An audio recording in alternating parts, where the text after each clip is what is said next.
Welcome to Do the Talk podcast. Here at Do the Talk, we teach regular people just like you how to invest in real estate.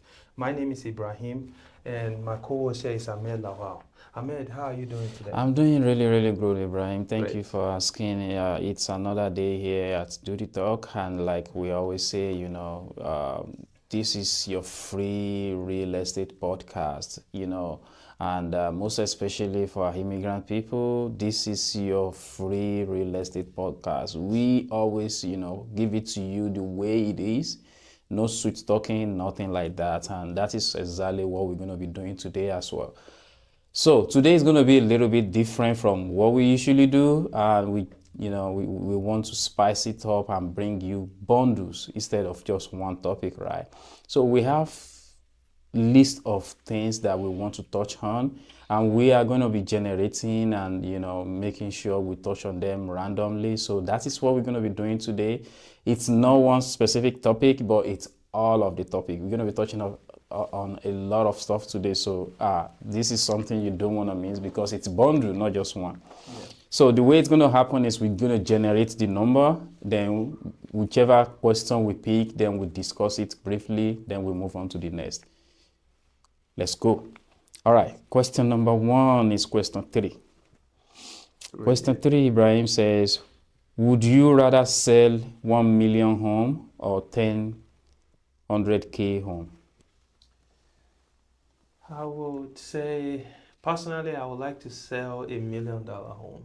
Okay. And the reason is because me selling $1 million home might open the door for a more expensive home, because $1 million home is luxury or semi-luxury home. Mm-hmm. And the person that owns that home, first of all, there's a high chance that that person is doing good for him and his family, or him or her family and herself. Yeah. So technically, I'm putting myself into the realm of people that are, that are doing, that are on their feet doing well, and it kind of opened up the opportunity for, such a property or even better deals. And at the same time, it is also the same effort that you put in a such home versus a smaller or a low price tag home. So there's a saying that you rather work smart, not work hard. Okay?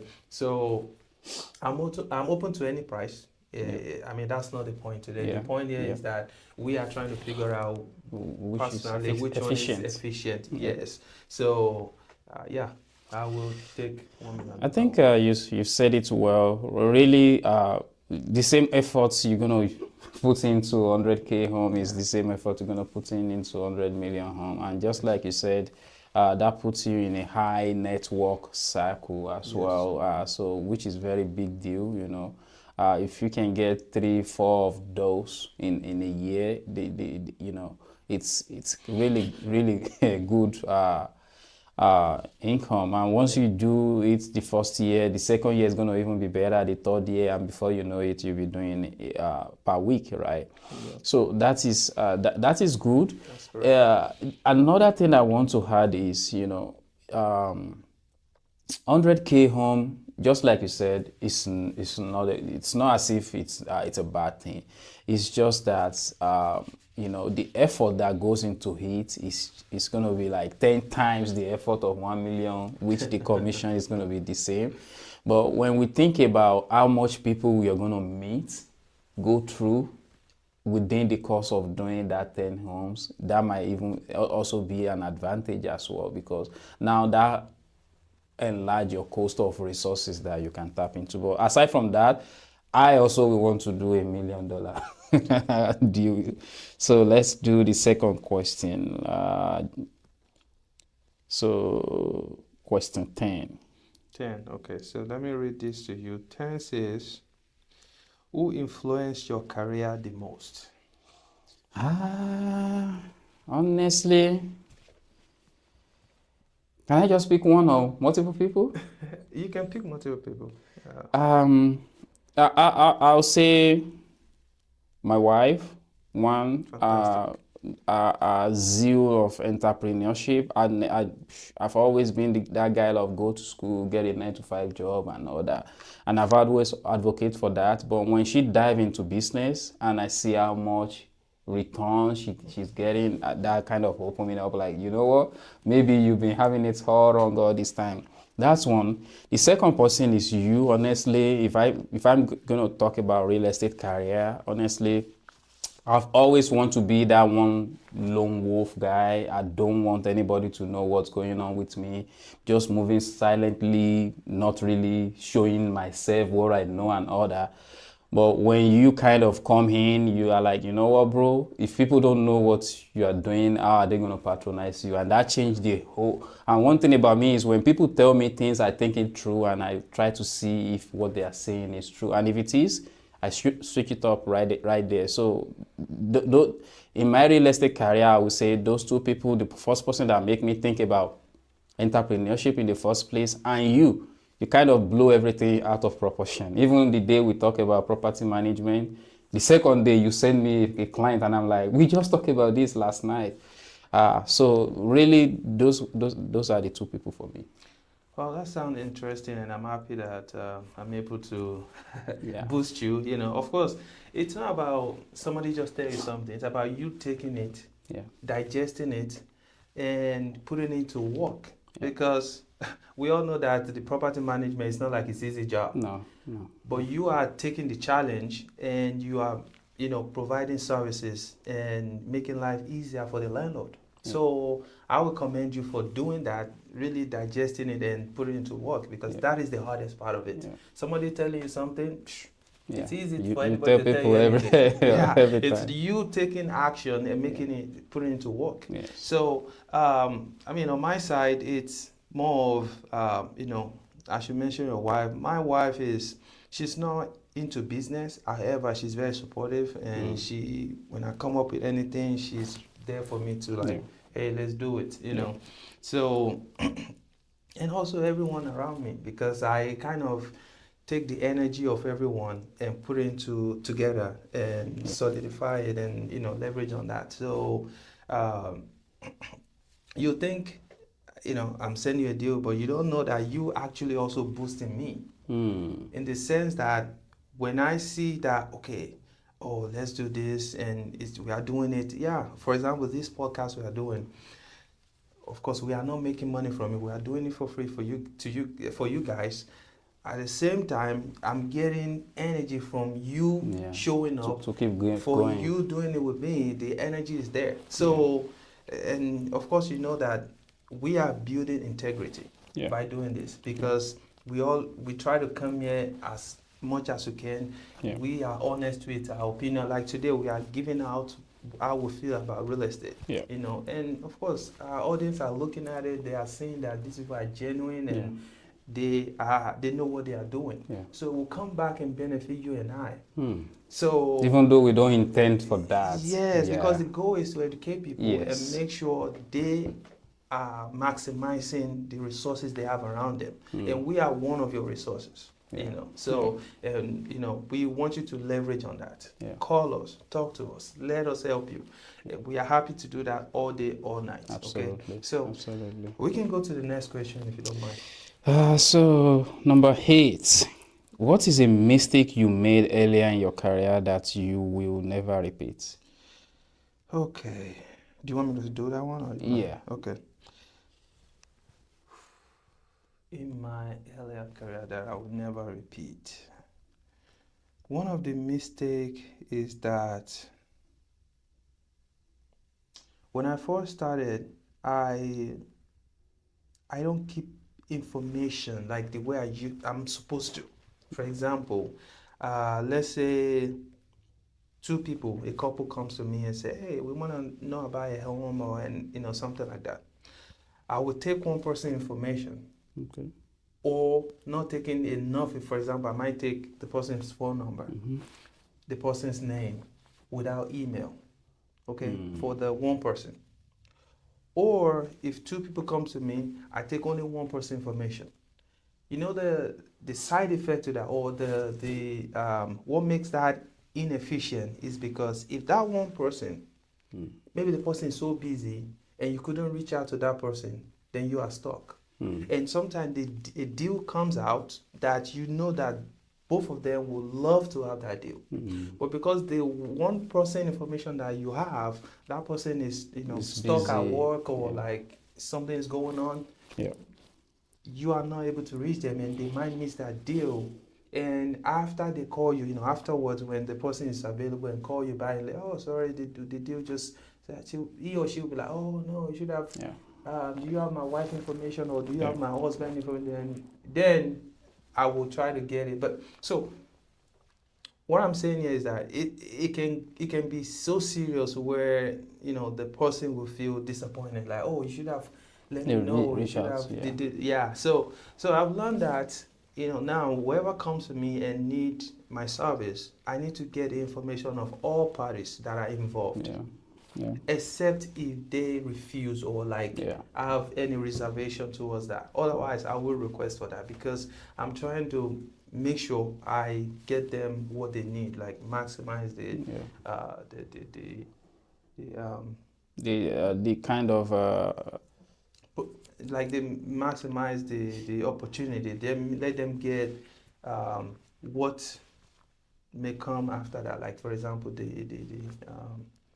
the deal that I just used as an example. I don't want to, opportunity shows up and I'm not able to give them provide the service to them.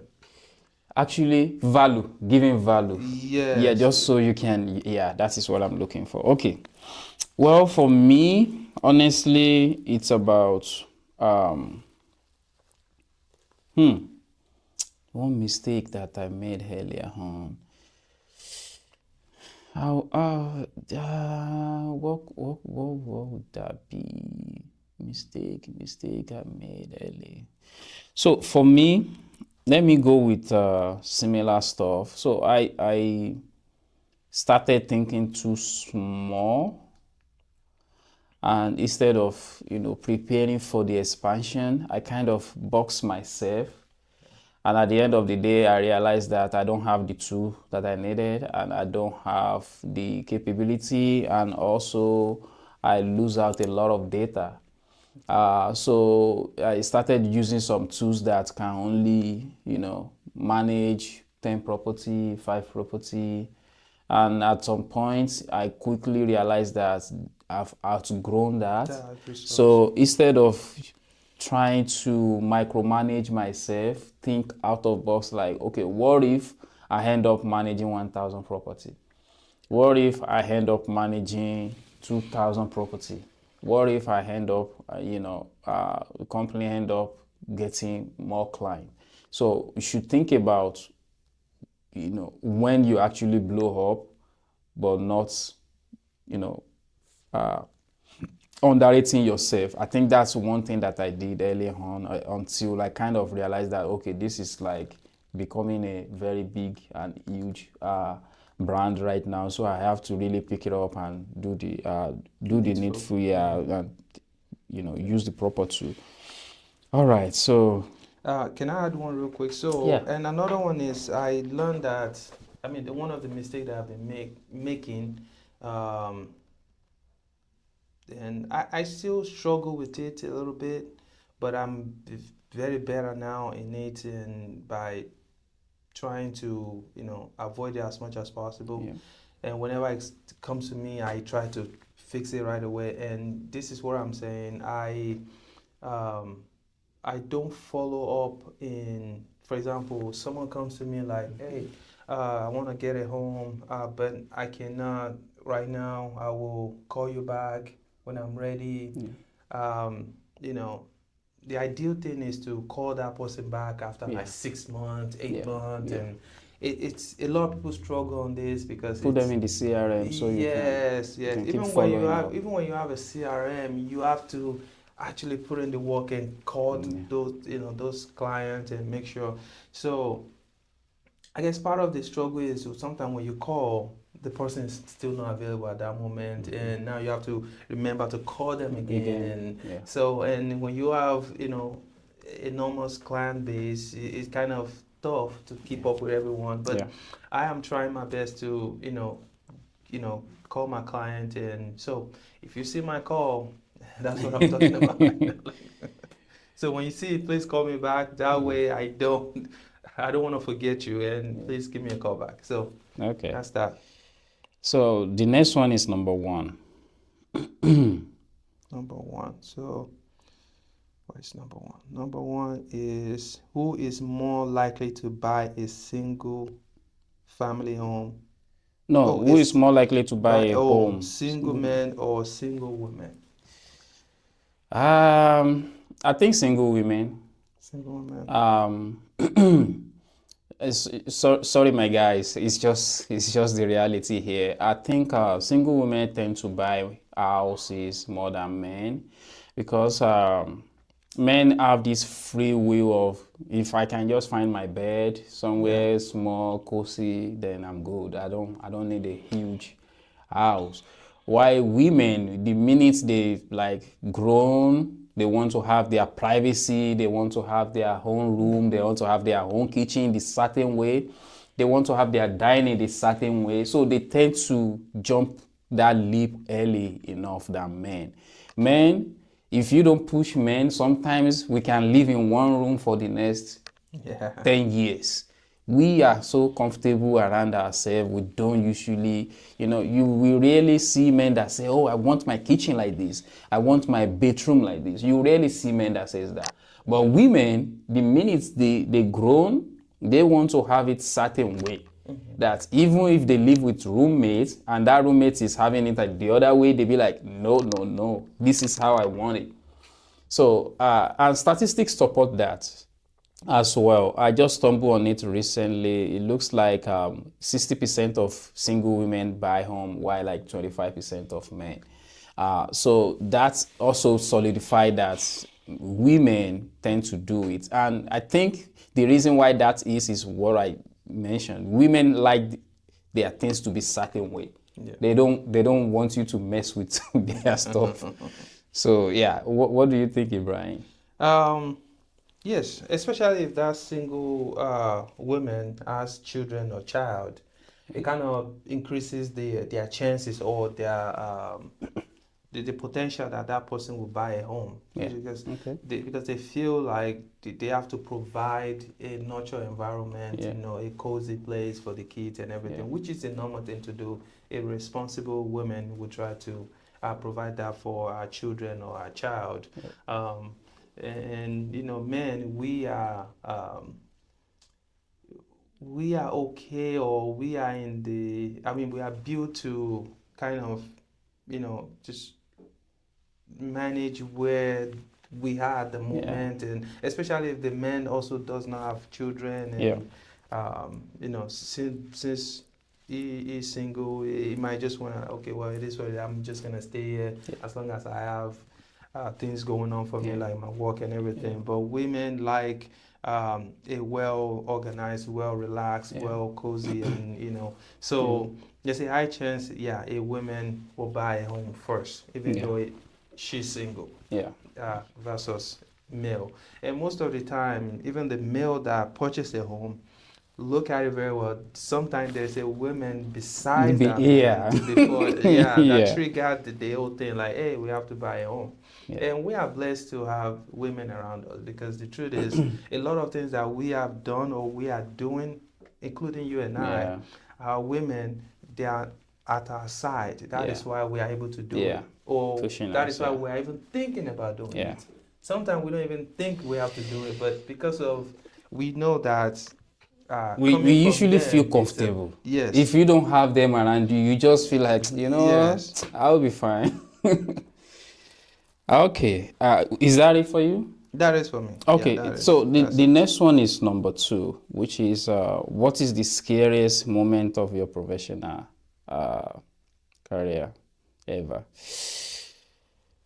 Honestly, for me, it's right now. It's right now, and I will still want to, because it's still going on, I want to hold it. I don't really want to talk about it. But one thing I'm going to say is, because things change really quickly, and the faster you grow, the more challenges you run into. how to navigate that is just wake up every day and run towards it. You know, I read this thing, actually I think I listened to it on a podcast. Buffalo, when a storm is coming, they tend to run towards the storm. And the reason is if the storm is coming this way and you run towards it, you're going to spend less time in that storm. Because the storm is coming this way, you are running this way. That means it's going to be hard because once you can push through, if you compare that to someone that is staying stagnant or running the opposite way, they're going to spend more time being fearful, being scared, being, living in their own shell, like, I don't know what to do. So that is what I'm doing right now. I'm just running towards it. Like, hey, we're going to face it, and that is what I'm going to do. And we'll get it done. But for me, it's right now. And that is because now the business is like opening up, and there's just so many hoops to jump. And if someone is not careful enough, it can be very, very dangerous. And that is why I'm kind of like, okay, now I have to make sure I take care of everything, separate everything, and make sure paperwork are done right. Everything is, in total, because when you are dealing with multiple people, multiple owners are there, tenants are there, there's going to be a lot of and that is what business is about, right? Business, we show the side of things that you don't want or you don't expect, but you still have to deal with it. Yeah. So, well, that for me is what is going on right now. What about you, Ibrahim? Yeah. The scariest moment of your career. Yeah, I'm trying to think. So, if you ask me, I think this is the scariest season or scariest time in my career because quite all right, I'm able to navigate and balance things out, and you don't see it on our face and even my face in particular. But this is the time where the economy, the uncertainty, the market shifting, and the consumer confidence is kind of not solid as the way it used to be. So technically, an entrepreneur has to sit down and try to see how he or she can meet their client, not wait for the client to come to them, because someone who is not confident enough will not come to you, or someone who is not comfortable enough will not come to you. We know what's going on right now. A lot of people want something, but because of the way things are feeling, they will tend to lay back and try to see if just holding off will change the situation. But you, as an entrepreneur, you have to approach them and see how you can better understand what they are going through, and see how you can answer their questions, because they probably have some questions, and that's why they are reluctant to take a move. So long story short, this is the tough time or tough season for me, and I'm fighting it just like you said. Like you go through the storm, you face it right away. That way you don't have to stay in fear forever. So that's what we are doing, and I think it's working. So absolutely. So we are doing well on that. Next one, which city will you invest in if money wasn't an issue? So right now, the city that I'm considering is actually Plainfield. Plainfield? Because so I look at data and kind of see that I specialize in Midtown, and the last time was Noblesville. So now it's the next on my list is Plainfield, and after Plainfield, the next one after that is Carmel, or Westfield. So like I said, now it's Plainfield, and the reason why is because I feel like the city has a lot of population that I feel like is sufficient enough for what I'm doing, and there is less competition on the kind of strategy that I'm doing in the midterm. There's less competition, and I feel like it will be a profitable business in Plainfield, especially if I can get a good deal from start and furnish it right and market it as quickly as I can and make sure I'm leveraging all the resources that I have with the midterm. So I don't know that. Maybe I need to put my house up for midtime. yeah, Plainfield has a lot of population, compared to Avon or Brownsburg. I see. Plainfield has more people in Plainfield. Yeah, there are more people in Plainfield. And if you see all these apartments that are just coming up, the shopping complex, all this new construction, you will know that there's, definitely something. There's prospect. Yeah, something coming up. Yes, and if you look, you see there are a lot of warehouses, there are a lot of companies around in Plainfield. Those people, they definitely need somewhere to live. To stay, yeah. So that aspect, that industrialization, that factory and all those companies are part of the reason why Plainfield has more population or more people living in it versus or compared to Avon, Brownsburg, and some area in Indiana. Of course, Indianapolis is the biggest because that's that's the capital of the But when you compare Plainfield with other smaller cities like Candid, definitely Plainfield has more people living in Plainfield than others smaller cities. So for me, the city that aside from Plainfield that I will be looking into, now you confuse me. Now you make me thinking about Plainfield because it's under my nose and I can't see it. Well, for me, it's going to be Speedway. Okay. Two reasons. Even though money is not a problem here, we still have to factor demand into it. Mm-hmm.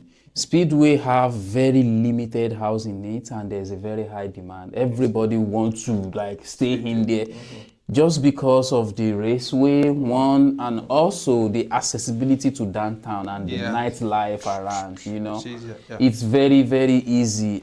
So we just take on a house in Speedway and this is a short-time rental. Even though I think short-time rental is dying, this has been back to back ever since. Yeah, if it's close, Speedway, Yeah, it has been back to back ever since. Boripo, Speedway, yeah, and those areas. So I think the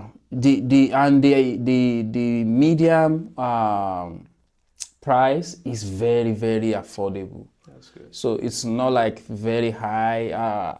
So if I have $1 billion right now, I want to buy all the house in Speedway just because the city just have a lot into it and it's very, very underrated. Not too many people are talking about it and all that. You see houses staying on market there and I'll be like, you guys don't know the value of what is going on. But demand is really powerful in sales. If there's no demand, there's no market, there's nothing you can do.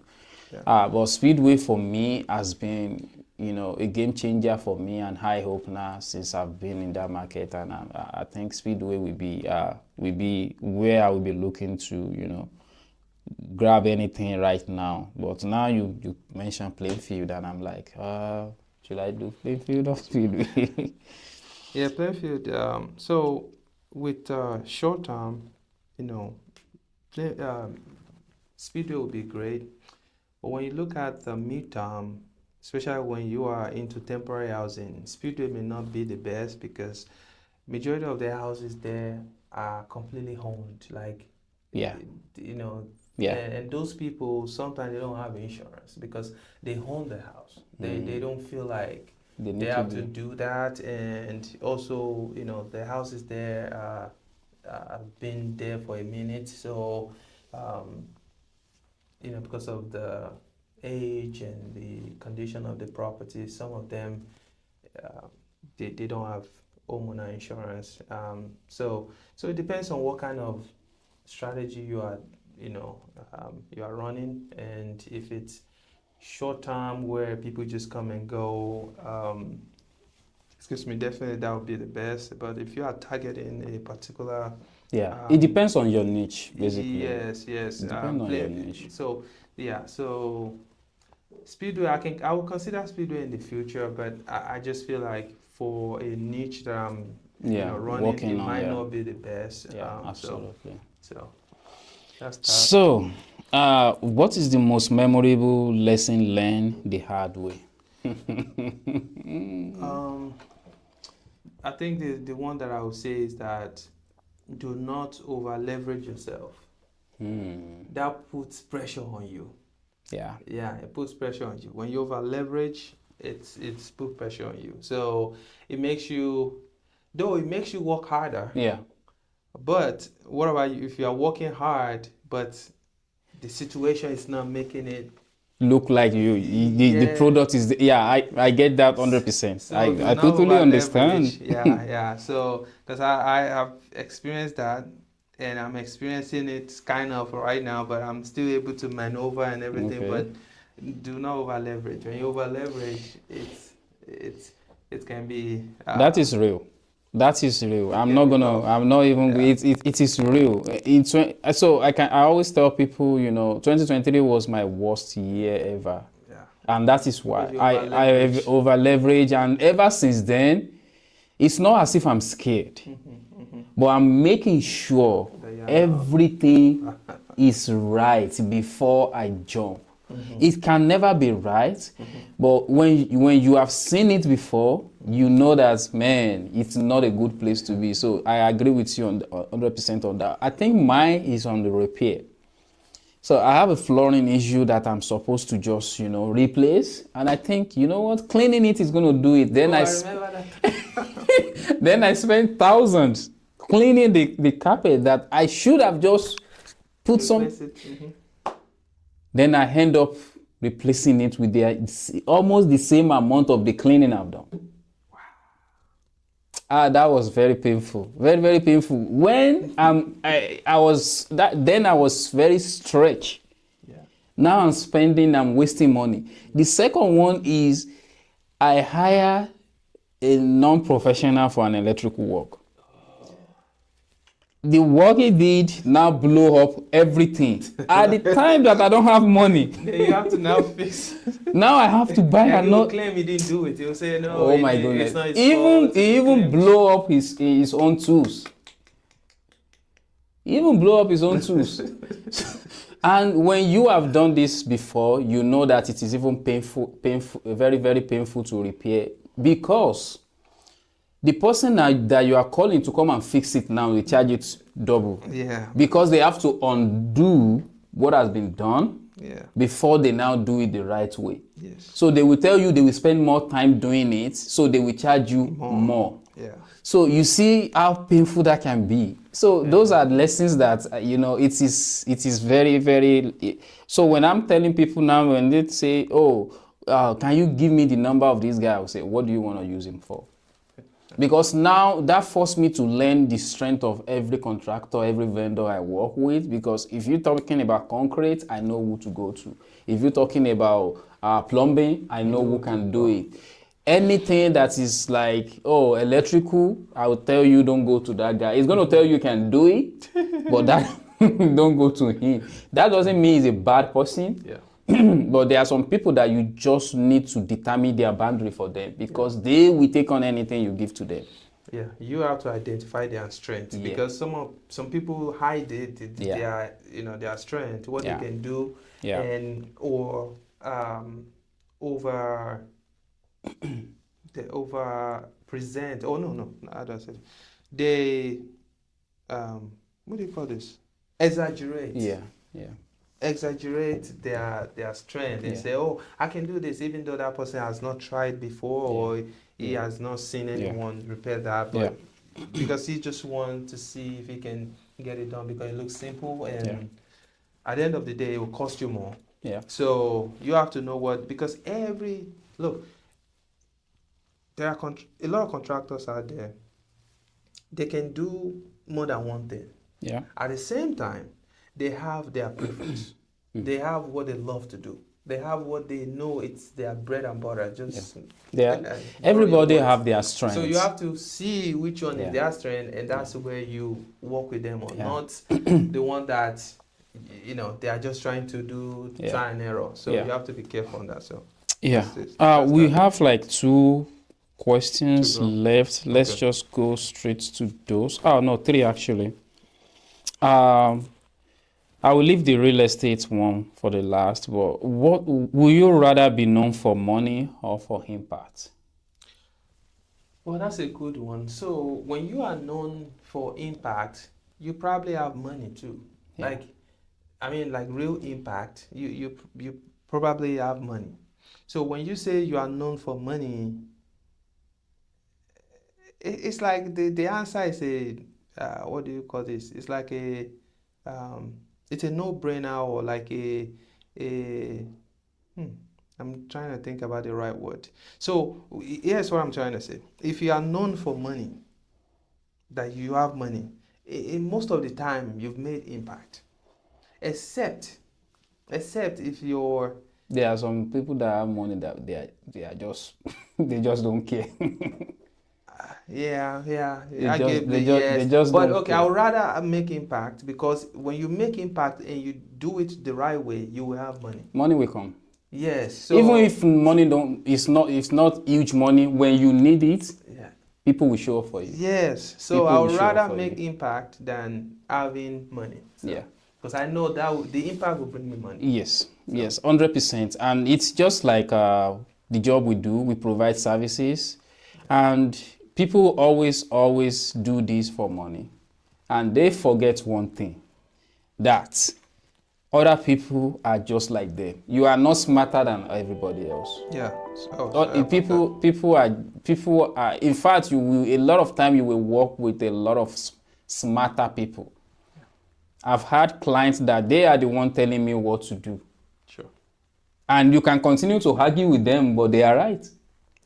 So they still trust you. They still, even showing up that you are hoping to learn from them, puts you out there as a genuine person, not an arrogant person. So I will go with impact as well, but I want to emphasize that money is important. Definitely. So I'm not saying roll out money, but when you show up for impact, when you genuinely show up for impact, you can have money and impact. Yeah, the two can be. Yeah, you can, but you have to prioritize impact, because as humans, we are dependent on each other. We can't just do it all, right? You need other people around you to actually deliver.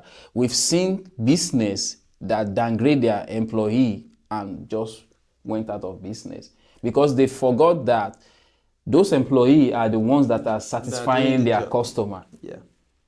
So you really have to take care of your people, your clients.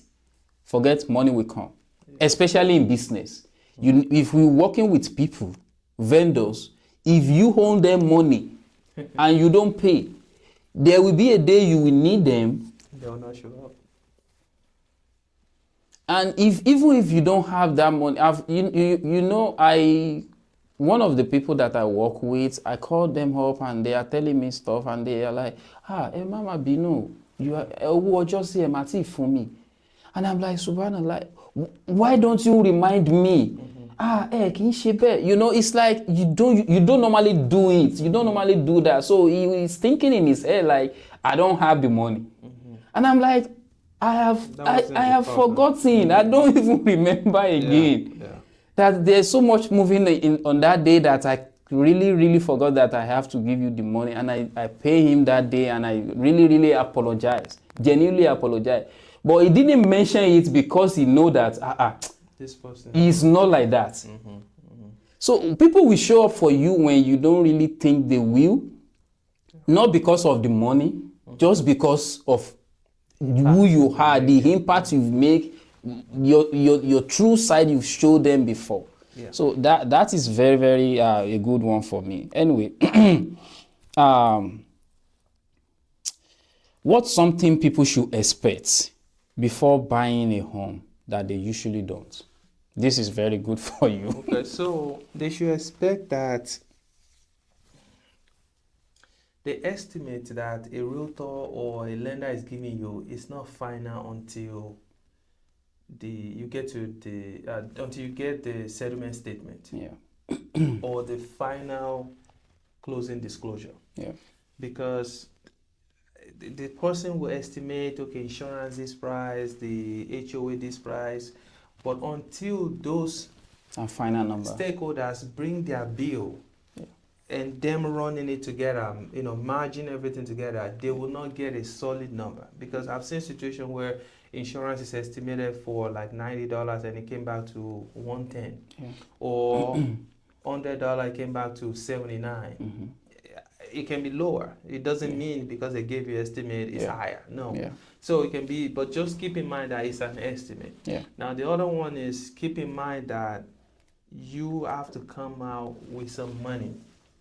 See, there are some programs that will tell you zero down, but in most cases you still have to pay deposit. You have to pay the earnest money, You have to pay even if it is zero down, but you are owing a creditor that you need to pay. You don't expect them to pay the creditor on your behalf. You have to pay earnest money, and also sometimes you have to pay your credit card so your credit score can go up so you will get qualified. So expect to spend some money when you're trying to buy a home, even if it's a zero down program. It might be as little as 1%. Might be as little as 1,000, but there's always something that you have to. For example, if you want to do inspection, even if it's zero down program, inspection has to come from you. Like the inspection fee has to come from you. Even the appraiser, you have to pay for appraiser. Some lender will not even package it with the loan. They will want you to pay out of pocket. So those are the expenses that you have to expect, you have to prepare for and plan on how to pay before you get into. I think that's summing up for me as well. I don't really have any addition to that. You just need to be prepared. Final one. What does success look like for you? Success is more of me being able to. Success is more of me being able to provide services to people without, success is more of people gaining access to my my service or my product that I'm offering without me actually screaming or like going the entire market or everywhere to say, hey, come to me, come and, because if I'm in a point where people actually see the integrity and they come to me directly, like without me soliciting for it, they come to me and like, hey, we want your service, we would like to work with you. That is a success for me. That means a lot. It means people have trusted your brand. They know that you have the solid branding, integrity, you are genuine, and you will have their back as their fiduciary. That's a success for me. Every other thing else will come after that. So again, I want people to be able to come to me without me asking them to come to me. So if I can get that, then I'm successful. I 100%. That is not something a money can buy. Money can buy to some extent, but genuinely people just think about something and they are like, oh, if you want the real quality, you go to Ibrahim. That's success. That is huge. For me, I just want to have a community impact, being able to help people grow as much as I can. It's one thing that gives me joy, and it gives me the feeling of immortality when I'm able to help people to grow, develop themselves, and